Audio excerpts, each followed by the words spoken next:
Alright mga amigos, punong-puno na nga po at hindi na nakapagpigil pa si WBC Middleweight Interim Champion Carlos Adames sa ginagawa sa kanya ng WBC. Ito ay matapos mabalitaan ng plano at patuloy na cherry picking ni Canelo Alvarez. Matatandaan kamakailan lamang inanunsyo ng WBA na ang mandatory ni Canelo sa susunod ay si Edgar Berlanga na. Samantalang ilang taong WBA regular champion si David Morrell Jr. pero never ginawang mandatory ng WBA si David Morrell Jr. para kay Canelo Alvarez. Pero pagakyat nga po ni David Morrell sa light heavyweight at binakante ang WBA regular title nito, ay mabilis pa sa alas 4 inutos agad ng WBA na mandatory na ni Canelo si Edgar Berlanga sa susunod.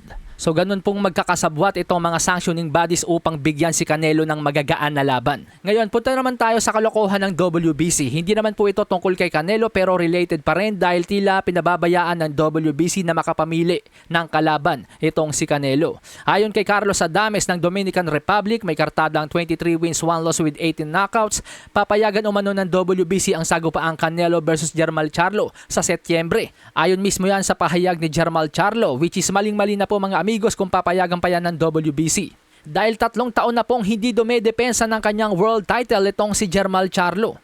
Ang dapat na gawin ng WBC dyan mga amigos ay utusan na yang dumepensa. O kaya naman kung hindi dedepensa si Charlo, bakatihin niya na yung kanyang titulo upang mapaglabanan na yan ng mga nakapila sa WBC rankings. Ang kaso 3 taon na pong hindi dumedepensa si Jermall Charlo, ayaw pa rin tanggalan ng titulo ng WBC. Kung ang plano pala nila paglabanin itong si Jermall Charlo at Canelo Alvarez sa Setyembre, ibig sabihin sa super middleweight po ito mangyayari.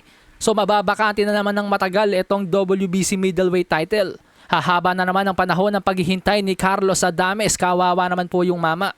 Basahin po natin ang mismong hinanakit ni Carlos Adames mga amigos. Yesterday, I heard that if Canelo won this Sunday, he would face Jermall in September. Let's be clear, in a month he will have 3 years without defending his title.